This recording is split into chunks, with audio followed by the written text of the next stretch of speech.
পোশাক শিল্পের প্রবেশ স্তরের শ্রমিক কর্মচারীর মাসিক ন্যূনতম মজুরি শেষ পর্যন্ত 12,500 টাকাই বহাল থাকলো। এই গ্রেডের অন্যান্য সুবিধার ক্ষেত্রেও কোনো পরিবর্তন আনা হয়নি। তবে মজুরি বোর্ডের যে খসড়া সুপারিশ ছিল সে তুলনায় চূড়ান্ত ঘোষণায় অন্যান্য গ্রেডের মজুরি 123 থেকে 525 টাকা পর্যন্ত বেড়েছে। গ্রেডের সংখ্যা আরও একটি কমিয়ে 4টি করা হয়েছে।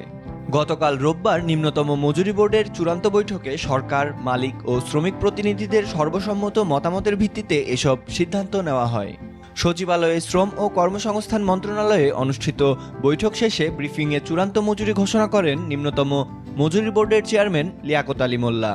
তিনি জানান, খসড়া সুপারিশের গেজেট প্রকাশের পর বিভিন্ন পক্ষ থেকে পর্যবেক্ষণ পেয়েছেন তারা। মজুরি চূড়ান্ত করার ক্ষেত্রে এসব পর্যবেক্ষণ বিবেচনায় নেওয়া হয়েছে।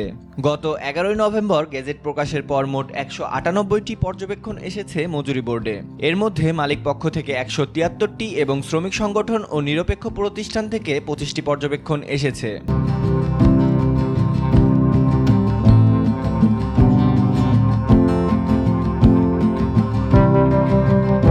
বৈঠকে নিম্নতম মজুরি বোর্ডে মালিক পক্ষের স্থায়ী প্রতিনিধি মাকসুদ বেলাল সিদ্দিকী, শ্রমিক পক্ষের স্থায়ী প্রতিনিধি সুলতান আহমদ, নিরপেক্ষ প্রতিনিধি কামাল উদ্দিন, এবারের মজুরি বোর্ডে মালিক পক্ষের প্রতিনিধি বিজিএম এর সাবেক সভাপতি সিদ্দিকুর রহমান এবং শ্রমিক পক্ষের প্রতিনিধি সিরাজুল ইসলাম রনি উপস্থিত ছিলেন।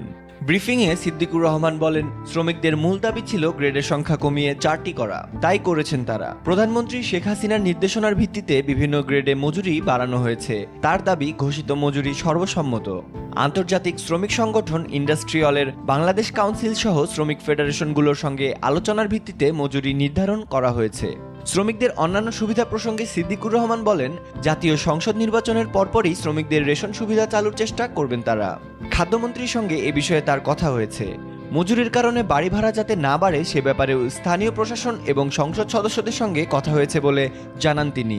সিরাজুল ইসলাম রনি বলেন, শেষ পর্যন্ত চূড়ান্ত মজুরি কাঠামো মন্দের ভালো হয়েছে। বিশেষ করে গ্রেডের সংখ্যা কমানো এবং বিভিন্ন গ্রেডের মধ্যে মজুরির তফাৎ কমে আসায় শ্রমিকরা লাভবান হবেন। কারণ পোশাক শিল্পের 40 লাখ শ্রমিক কর্মচারীর মধ্যে 39,50,000ই এসব গ্রেডে কাজ করেন। ন্যূনতম মজুরি বা প্রথম স্তরে শ্রমিক কর্মচারী আছেন মাত্র 50,000। নিত্যপণ্যের উচ্চদর বিবেচনায় চূড়ান্ত মজুরি যথেষ্ট কিনা এমন প্রশ্নের জবাবে তিনি বলেন, বাজারের সঙ্গে মজুরি মেলানো কঠিন, তবে শিল্পের সক্ষমতাও বিবেচনায় নিতে হয়েছে।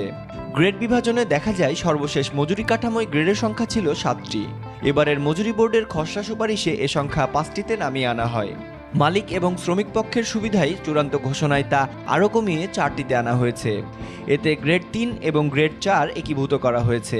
প্রবেশ স্তর অর্থাৎ গ্রেড 4 এর নিম্নতম মজুরি 12,500 টাকা। গ্রেড 3 এর খসড়া ঘোষণার চেয়ে মজুরি বেড়েছে 525 টাকা। এই গ্রেডে নিম্নতম মজুরি দাঁড়ালো 13,550 টাকা। খসড়ায় যা ছিল 13,025 টাকা।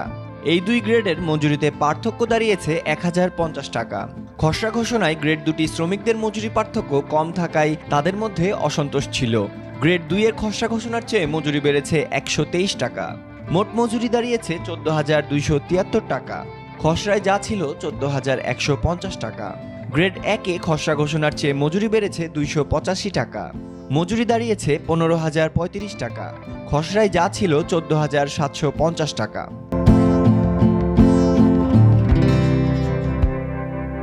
বিসিএন দেখুন। বাগমার সাথে থাকার জন্য আমাদের চ্যানেলটি সাবস্ক্রাইব করুন।